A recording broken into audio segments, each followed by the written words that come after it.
Assalamualaikum warahmatullahi wabarakatuh.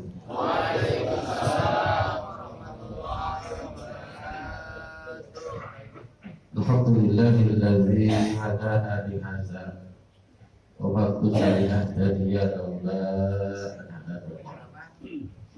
Wassalatu wassalamu ala sayyidina Muhammadin nabiyil mustafa wa ala alihi wa ashabihi ahlihi wal wafa ba'du. Subhanaka la ilma lana illa ma 'allamtana innaka antal alim. Sadaqallahul azim. Hadratul mukarramin, para guru, para asatidz, para masyayikh, para alim ulama yang alhamdulillah selalu membimbing kita, yang selalu mengajarkan kita ilmu, yang berusaha mencontohkan kepada kita. Alhamdulillah, tengah-tengah kita hadir ketua kita, nasihat daripada kuliah subuh, Mu'alim Bapak Haji Ali, Bapak Haji Tamroni, para guru-guru kita yang sepuh, Bapak Haji Arif Abdul Rahman, Bapak Kiai Haji Nursul F. Hamzir, Bapak Dr. Haji Taufik, para guru-guru kita yang ada depan-depan kita ini, Haji Mahmud, Haji Asmadan, Haji Abdul Rahman Mufayyad, Haji Jumadi Hussein, Ustaz Ali Haidar, Ustaz Taufik, Ustaz Kasim, dan yang membacakan kitab ya Ustaz Miftah Zainuddin, Ustaz Haji Yunus, Bapak Haji Hasim, pimpinan kuliah subuh Musola Ustaz Abdul Munir, banyak banget asatidnya. Ya, kita doain aja mudah-mudahan Allah limpahkan keberkahan, limpahkan kesehatan, terus diberikan keberkahan dalam ilmu. Amin ya rabbal alamin. Hadirin jamaah pimpinan masjid dan musola, pada pagi hari ini kajian tafsir kita ada munasabahnya dengan kajian tafsir sebelumnya. Artinya ada hubungannya. Kalau pada kajian tafsir yang lalu surah Al-Imran ayat 190, Inna fi khalqis samawati wal ardi wa ikhtilafil laili wan nahar la ayatin li ulil albab. Bahwasanya dalam penciptaan langit dan bumi, terjadinya siang dan malam, itu merupakan bukti tanda-tanda kebesaran Allah bagi orang-orang yang berpikir. Liulil albab. Fenomena alam yang disampaikan tadi oleh Ustaz Miftah, adanya rotasi bumi sekaligus revolusi matahari, terjadilah yang namanya waktu. Ada jam, ada satu hari, ada satu minggu, satu bulan, sampai dengan satu tahun. Pergantian waktu seyogianya menjadikan ibrah kalau kita ini makhluk yang terbatas dengan ruang dan waktu. Ini pertemuan yang lalu munasabahnya dengan kajian tafsir sekarang surat Al-Hasyr ayat 18. Ini bagaimana sikap kita kalau kita ini sebagai makhluk yang terbatas dalam ruang dan dalam aspek tafsir. Mari coba kita baca dulu aspek tafsir bahasa. A'udzubillahi minasyaitonir rajim. Ya ayyuhalladzina amanu taqullah. Hai orang-orang yang beriman, ittaqul. Tafsirannya dalam tafsir Safwatut Tafasir, khafullaha wa ahdharu iqabahu bimtithali awamiri wajtinabi nawahi. Khafullaha, mereka takut kepada Allah. Wa ahdharu iqabahu, dan mereka menjauh daripada siksaan Allah. Dengan cara apa? Bimtithali awamirihi wajtinabi nawahi, melaksanakan perintah Allah, menjauhi larangan. Ini makna takwa yang mungkin paling gampang kita paham. Sehingga para ulama mengatakan definisi yang paling sederhana makna takwa itu adalah imtithalu awamiri dan wajtinabu nawahi. Lalu kalimat yang keduanya adalah wal tanzur nafsum ma qaddamat lighad. Apa makna tafsirannya? Wal tanzur kullu nafsin ma qaddamat minal a'mali salihati liyaumil qiyamah. Renungilah setiap jiwa itu apa yang sudah dipersembahkan dari amal soleh untuk hari kiamat. Para ulama sepakat makna lighad itu adalah hari kiamat. Kalau secara bahasa lighad itu kan besok. Kenapa kok besok itu diterjemahkan dalam ayat ini dengan hari kiamat? Kata mufassir liqurbi maji'i, karena besok itu kan dekat ya. Ini sekarang nih, besok 24 jam. Kalau kita ngomong janji sama orang, kapan lu main ke rumah gua? Besok. Dekat ya? Dekat. Kapan lu main ke rumah gua? Minggu depan. Jauh nih. Bulan depan, tahun depan, apalagi. Nah, konteks ayat di sini menggunakan kata-kata lighad. Lighad itu besok. Mufassir mengatakan kenapa menggunakan kata-kata besok? Liqurbi maji'ihi, karena dekat waktu datangnya hari kiamat. Karena ada orang yang menganggap hari kiamat itu kayaknya masih jauh. Kiamat yang paling dekat itu kan kematian kita ya. Kalau kita bicara kiamat yang ada di hadis bagaimana terjadi, itu kiamat yang jauh. Kiamat yang dekat itu adalah kematian. Kalau Ibnu Katsir mentafsirkan wanzuru, renungilah oleh kalian madza ittakhadtum li anfusikum minal a'mali shalihat liyaumi ma'adikum ala rabbikum.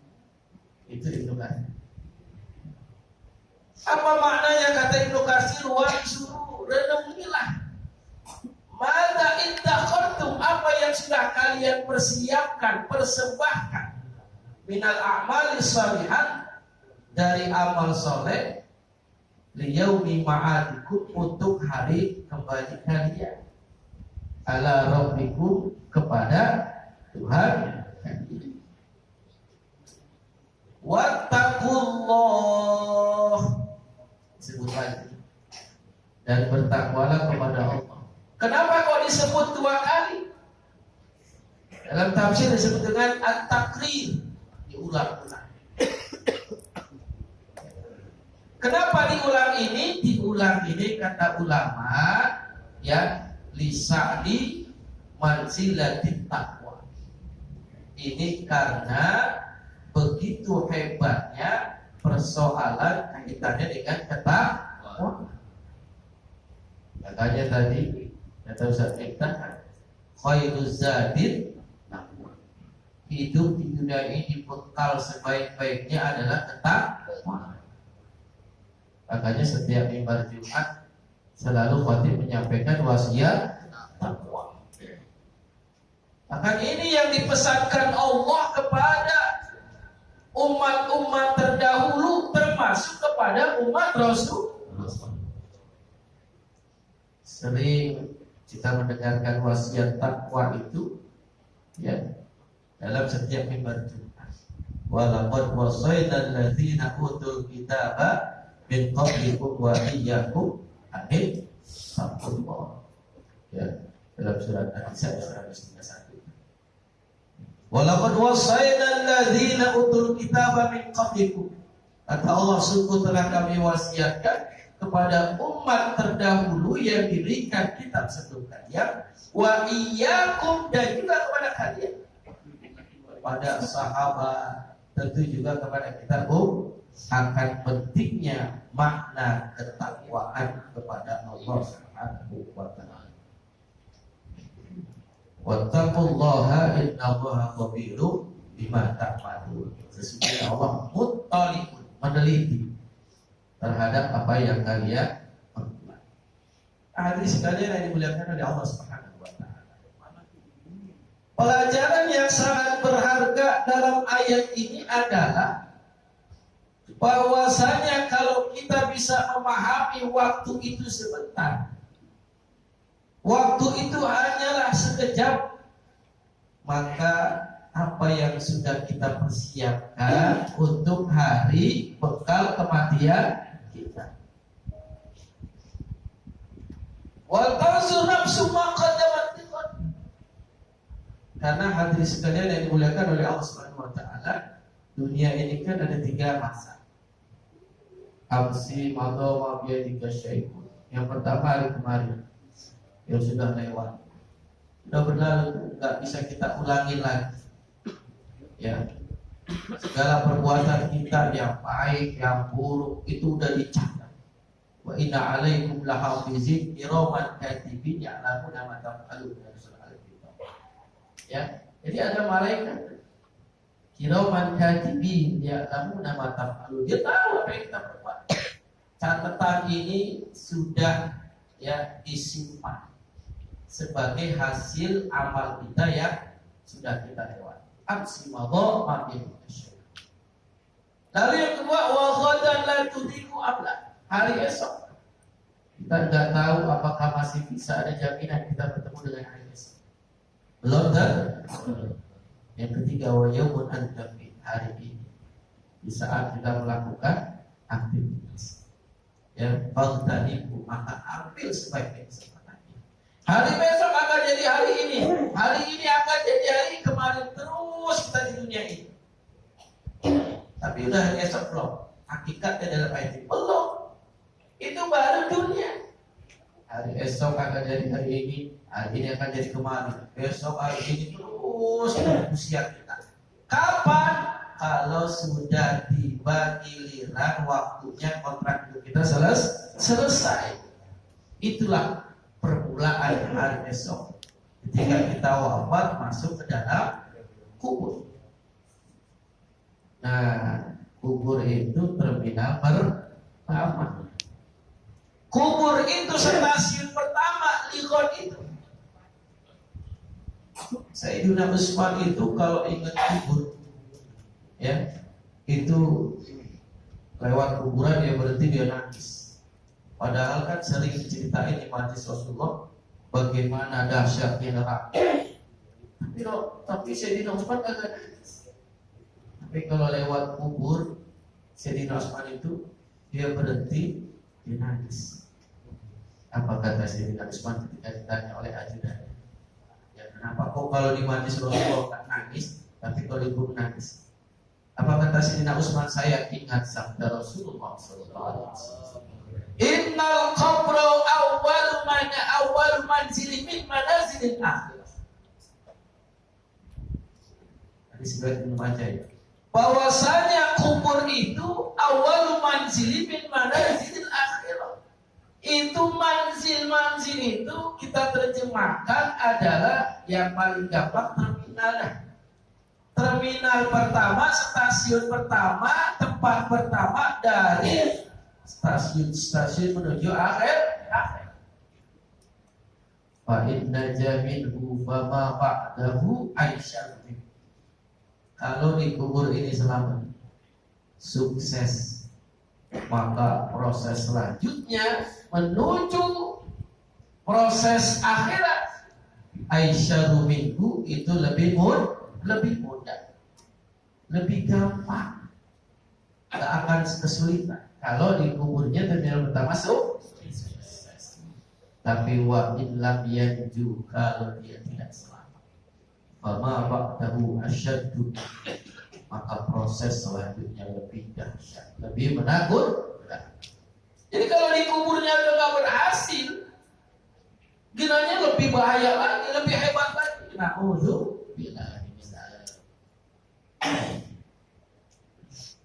Hadirin sekalian yang dimuliakan oleh Allah Subhanahu wa taala, karena itu tidak ada sikap yang terbaik ketika Rasulullah ditanya oleh sahabat menyikapi dunia yang sebentar ini. Ketika ditanya, ya Rasulullah, man aqyasun nas, siapa orang yang paling cerdas?